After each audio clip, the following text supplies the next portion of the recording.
حضور کی قربت کا ذریعہ بھی درود ہے۔ کون سا مومن ہوگا جس کو حضور کے دیدار کا شوق نہیں ہے؟ کثرت درود کی برکت یہ ہے کہ حضور کا دیدار نصیب ہوتا ہے۔ حضور کا دیدار نصیب ہو جائے تو بتاؤ اور کیا چاہیے؟ اللہ اکبر۔ فرمایا جو میرے اوپر ایک مرتبہ درود بھیجتا ہے اللہ اس پر 10 رحمتوں کا نزول فرماتا ہے۔ اور ایک حدیث میں آیا جو ایک مرتبہ میرے اوپر درود بھیجتا ہے اللہ اس کے 10 گناہ معاف کرتا ہے، 10 درجے بلند کرتا ہے اور 10 رحمتوں کا نزول فرماتا ہے۔ تو درود پڑھا حضور پہ کام اپنا بن رہا ہے۔ تو درود پڑھنے سے انسان کا باطن سنورتا ہے، اندر پاکیزگی نصیب ہوتی ہے، گناہ دھلتے ہیں، عیب دھلتے ہیں، پریشانیاں ختم ہوتی ہیں، مصیبتیں، آلام، مصائب، دکھ، ٹینشن، پریشانی جو کچھ بھی ہے یہ ختم ہوتا ہے۔ اور درود پرسکون بنا دیتا ہے انسان کو۔ راحت بخش ہے وظیفہ، سرور انگیز ہے یہ وظیفہ، نور بیز ہے یہ وظیفہ، ماحول میں شگفتگی پیدا کر دیتا ہے۔ اگر درود شریف پڑھو گے تو تمہاری بہت ساری پریشانیاں ختم ہو جائیں گی، تمہارے دکھوں کا مداوع ہوگا، تم ریلیکس ہو جاؤ گے درود پڑھنے۔ یہ درود شریف کی برکات ہیں۔ ایک مرتبہ درود پڑھنے سے 10 رحمتیں نازل ہوتی ہیں، اور جو بار بار حضور پہ درود پڑھتا ہے تو بتاؤ کہ کتنا بڑا ذخیرہ رحمتوں کا اس کے اطراف میں پھیل گیا۔ تو اس لیے کثرت کے ساتھ درود پڑھنا چاہیے۔ حضور علیہ السلام نے یہ بھی ارشاد فرمایا کہ جو میرے اوپر درود پڑھتا ہے میرے اوپر لازم ہے کہ میں اس کی شفاعت کروں گا۔ شفاعت رسول کے حصول کا ذریعہ درود بنتا ہے، چونکہ ہمارا آسرا ہی حضور کی شفاعت ہے۔ وہ دامن شفاعت کھولیں گے تو ہم گناہ گاروں کا کام بنے گا۔ اور وہ نصیب کیسے ہوگی حضور علیہ السلام کی شفاعت؟ کثرت درود سے۔ یہ بھی ارشاد فرمایا آقا کریم نے قیامت کے دن میرے سب سے زیادہ قریب وہ ہوگا جو کثرت کے ساتھ میرے اوپر درود پڑھنے والا ہو۔ اللہ کا فرشتوں کی مجلس میں حضور کی ثنا کرنا یہ درود ہے۔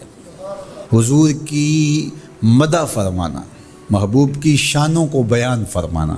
یہ صحیح بخاری میں صلاۃ کا ترجمہ حضرت ابو العالیہ رضی اللہ تعالی عنہ سے کیا گیا ہے۔ تو پھر درود کا مفہوم بہت وسیع ہے۔ حضور کی مدح و توصیف، حضور کے حسن کا بیان، حضور کے خصائل کا عنوان، آقا کریم کے شمائل کا تذکرہ، حضور علیہ السلام کے فضائل کی باتیں، حضور کی عظمتوں کا عنوان، یہ سب کچھ درود کے زمرے میں آتا ہے۔ اور پھر ساتھ صیغہ بھی درود کا ہو اور اس میں شانیں بھی حضور کی ہوں، جس طرح درود تاج میں ہے، تو اس میں حضور پر درود بھی بھیجا گیا اور ساتھ حضور کی عظمتوں کو بھی بیان کیا گیا۔ تو یہ ایک خوبصورت گلدستہ بن گیا۔ درود شریف کے جو مفاہیم بیان کیے گئے ہیں ان سب مفاہیم کو یہ اپنے جلو میں لیے ہوئے ہے یہ درود۔ تو کثرت کے ساتھ حضور علیہ السلام پر درود پڑھنے کی تلقین فرمائی گئی۔ حضرت ابی بن کعب رضی اللہ تعالیٰ عنہ فرماتے ہیں کہ آقا کریم نے ترغیب دی درود شریف پڑھنے کی، باقی امور اور عبادت، ذکر، فکر تو میں نے عرض کی۔ ارشاد فرمائے کہ میں آپ پر کس مقدار میں درود پڑھوں، کتنا وقت، کتنا درود پڑھوں؟ تو آقا کریم نے فرمایا ما شئت، جتنا تم چاہو۔ فرماتے ہیں میں نے کہا میں 1/4 حصہ درود پڑھوں گا، باقی 3 حصے دیگر عبادات اور دیگر وظائف، اذکار بجا لاؤں گا۔ فرمایا جس طرح تم چاہو، جو تمہاری مرضی، لیکن اگر درود کی مقدار کو بڑھا دو تو تمہارے لیے بہتر ہوگا۔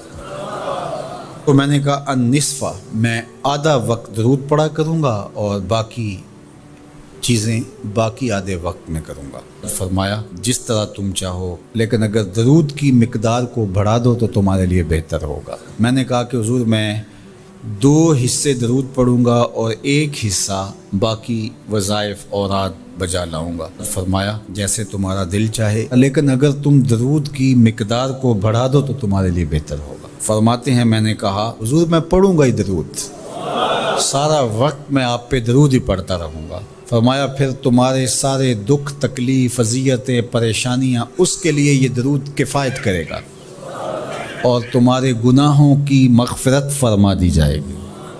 تمہاری پریشانیاں، تمہاری اذیتیں، تمہارے دکھ، دور موجود میں لفظ بولا جاتا ہے ٹینشن، تمہاری ساری ٹینشن، تمہارے سارے معاملات حیات کی بے ترتیبیاں، پریشانیاں، دکھ، اذیتیں، سب کچھ ختم ہو جائے گا۔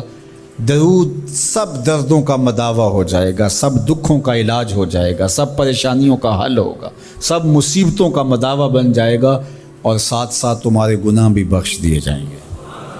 تو درود جتنی کثرت کے ساتھ پڑھا جائے اللہ کی اتنی ہی رحمتیں نازل ہوتی ہیں۔ تو باقی وظیفے، باقی اوراد وہ بھی فضل و شرف والے ہیں، لیکن حضور نے فرمایا کہ پھر تمہارے لیے درود ہی کافی ہو جائے گا۔